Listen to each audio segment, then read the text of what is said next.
Muy buenas a todos y a todas, como siempre deseando que todo esté bien, y en esta ocasión les traigo la review del capítulo 2 de la serie de Chivas, y este capítulo se titula Los zapatos del gigante. Así que sin más preámbulos, comencemos, y si no han visto la review del primer capítulo les invito a darse una vuelta y después pasarse por este video. Y bueno, una vez dicho eso, comencemos. Como recordarán, el capítulo anterior finalizó con la victoria de Chivas ante los Bravos de Juárez como el debut del torneo y a su vez con el clímax de que el Pocho Guzmán había dado positivo en dopaje,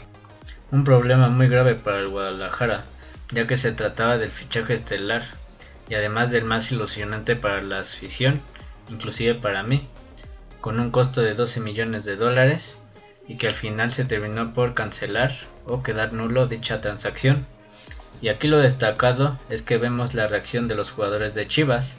Entre ellos vemos palabras del Pollo Briseño, de Mier, de Toño Rodríguez, y también vemos la reacción del técnico Alfredo Tena.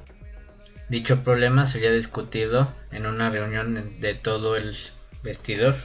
incluyendo el cuerpo técnico, y en donde saldrían a decir que habría que ser más cuidadosos con eso, ya que al ser figuras públicas los futbolistas no se podía permitir este tipo de cuestiones, ya que dañaba la imagen del jugador y también del propio club. Después vemos a Mauri en una escena frente a la cámara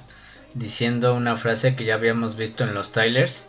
en la cual menciona que los jugadores tienen que ser impecables porque si no, no son los héroes que necesita México. Y respecto a esa frase, si bien no creo que los futbolistas puedan ser héroes, sí creo que puedan ser ejemplos de inspiración como estos futbolistas que vemos hoy en día que están en un nivel de otro mundo como lo es Messi o Cristiano, o hasta incluso si hablamos de anécdotas históricas en el fútbol mexicano como ese equipo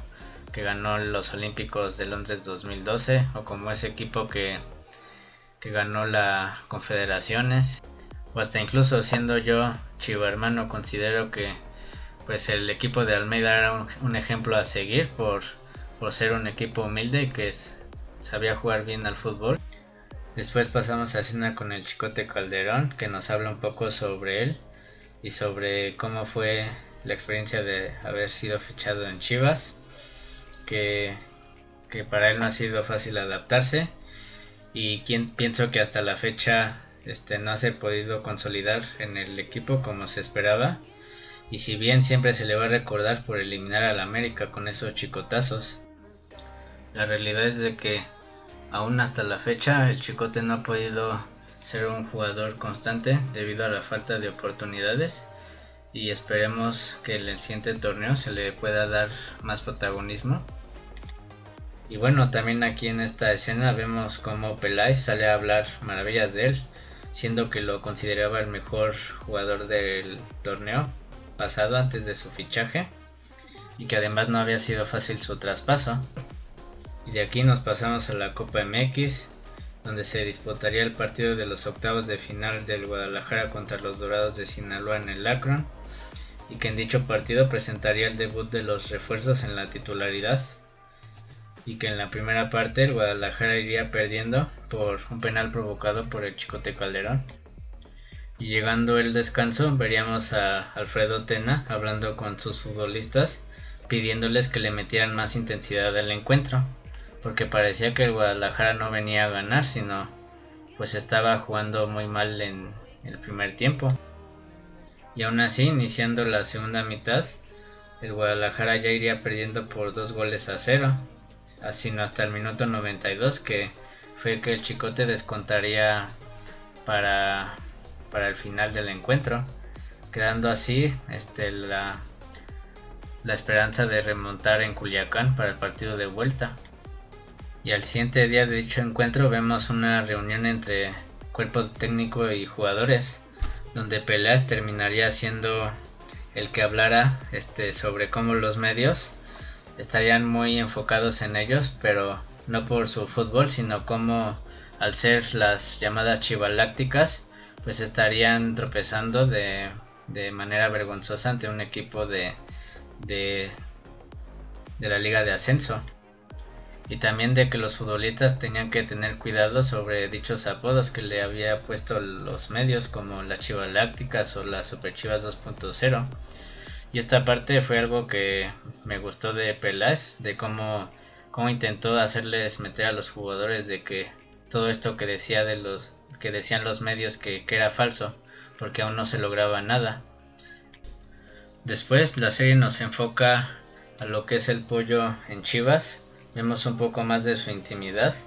ya que vemos una escena de él en casa de sus padres, y este nos cuenta sobre sus inicios como rojinegro, también siendo campeón del mundo sub-17, también jugando en el Ferenc de Portugal, y finalmente siendo jugador de Chivas, que para él fue totalmente distinto, y que renunció a su sueño europeo para venir a Chivas. Incluso también el jugador nos cuenta sobre cómo el partido de Chivas contra América lo marcó, porque fue aquel partido donde el Pollo termina lesionando gravemente a Giovanni Dos Santos, y de cómo los medios trataban de desanimarlo por ser un jugador demasiado intenso y que no sabía defender. Después de este intermedio retomamos el partido de vuelta entre los Dorados de Sinaloa contra el conjunto tapatío, en el cual iba pegando primero con esa chilena del Chicote, logrando así el empate global para irse hacia la tanda de penales, en el cual ya sabemos la historia, que no solamente el Guadalajara termina perdiendo y cayendo en octavos de final contra un equipo de la liga de ascenso, sino también vemos uno de los momentos más extraños de la era Peláez, que es cuando se le ve en el palco rezándole a un santo para que se ganen los penales, y que al final no le sirvió de nada. Y finalizando el encuentro vemos al vestidor bastante herido luego de caer ante el equipo de Dorados de Sinaloa, no pudiendo lograr uno de los objetivos que se enfocaron ahí en mostrar en la serie sobre los compromisos que tenía que cumplir Chivas, entre ellos el de ser campeón de Copa, en el cual ya quedaba descartado,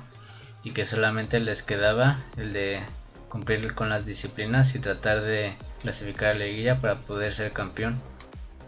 Y bueno, pasando el fracaso de Copa, el equipo pasa a los entrenamientos y vemos un partido de interescuadras, hasta que llegamos a la parte algo tensa de este capítulo, que es la de la discusión entre Dieter Villalpando y el Pollo Briseño, en el cual dice que podrá ser malo, pero que por lo menos le mete. Y bueno, respecto a estos jugadores, yo opino que ellos nunca debieron de haber llegado a Chivas. Recordemos que Dieter llegó por órdenes de Cardoso, conocía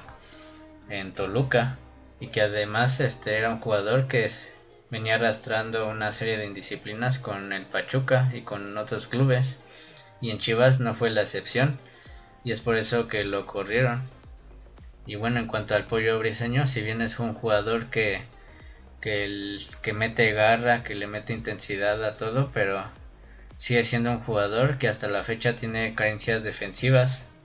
y que hasta el propio jugador y Amaury lo reconocen. Sin embargo, siguen contando con él en vez de buscarle otro club donde podría desempeñarse mejor. Y bueno, ya hemos visto cómo es de leñero al momento de hacer entradas a los rivales. No por nada se le sigue recordando al Pollo por esa gran entrada que le hizo a Giovanni Dos Santos, donde le clavó los tacones. Es más, ya ni siquiera es titular en Chivas. Hasta un jugador del tapatío como Olivas pudo ganarle el puesto y afianzarse con la titularidad en los últimos partidos Y bueno, habrá alguien que me dirá, pero es que el Pollo hace más cosas porque empuja al equipo con esa personalidad que tiene, y que sí podrá tener sus carencias, pero aún así no puedes decir que no puede ser un jugador de Chivas, porque es de los pocos que sí siente los colores, que no sé qué. Torneo Guardianes 2021. Pero bueno, si dicen que impulsa el equipo, entonces ¿por qué el equipo está como está ahorita? Y que bueno, también esta discusión deja entrever lo tóxico que era Dieter Villalpando, provocando este tipo de discusiones con sus compañeros. Después pasamos al partido de Chivas contra Toluca, donde al inicio Chivas iba jugando bien y hasta incluso en el primer gol de Beltrán había sido por casi 15 toques, el cual había sido un golazo, pero que se termina dejando la oportunidad de la victoria en su casa casi en los últimos minutos. Y lo mismo contra el Atlético de San Luis, donde dejan ir la oportunidad de ganar en los últimos minutos del encuentro. Después Fernando Tena nos habla sobre el mal momento de JJ, que no es solo de que anduviera lesionado en los últimos partidos, sino que le ha visto un mal rendimiento en los entrenamientos y que incluso lo ha visto distraído. Y bueno, aquí pues ya no sería el único técnico que habla que ha estado distraído. Aquí ya se sumaría junto con Vucetich de los técnicos que han notado que JJ anda pensando en otra cosa, que no anda su mente pensando al 100% en Chivas, sino en irse a Europa. Y esto ya lo pudimos ver claramente en el primer episodio, donde pues la única condición que tenía para regresar era de que me vas a ayudar a ir a Europa y yo te voy a ayudar a ganar títulos, como si un solo jugador te ganara títulos, ¿no? O sea, eso es muy difícil, porque aquí el fútbol es colectivo y pues ya vemos de que hasta la fecha JJ no ha hecho que ganemos títulos como él se lo prometió a Mauri, ¿no? Y además, previo al encuentro de Tigres contra Chivas en el Volcán, nos enfocan más a JJ en el hotel de Nuevo León, en donde dice que él no se preocupa tanto por el encuentro porque él afirma que se siente más chingón que los jugadores de Tigres y que además él solito los va a vencer. ¿Y qué es lo que pasa después de dicho encuentro? El Guadalajara termina perdiendo por un marcador de 3-0, donde JJ ni siquiera tuvo relevancia en el equipo, y que además fue en el partido en donde Oribe falló esa clara que estaba solo frente al arco. Y bueno, ante esto podemos decir que JJ quedó. Y bueno, hasta aquí terminaría el capítulo 2 de la serie de Chivas. Así que hasta aquí le vamos a dejar y nos vemos en el siguiente review del capítulo 3. Así que si les gustó el video les invito a dejar su like y suscribirse y nos vemos en la siguiente. Adiós.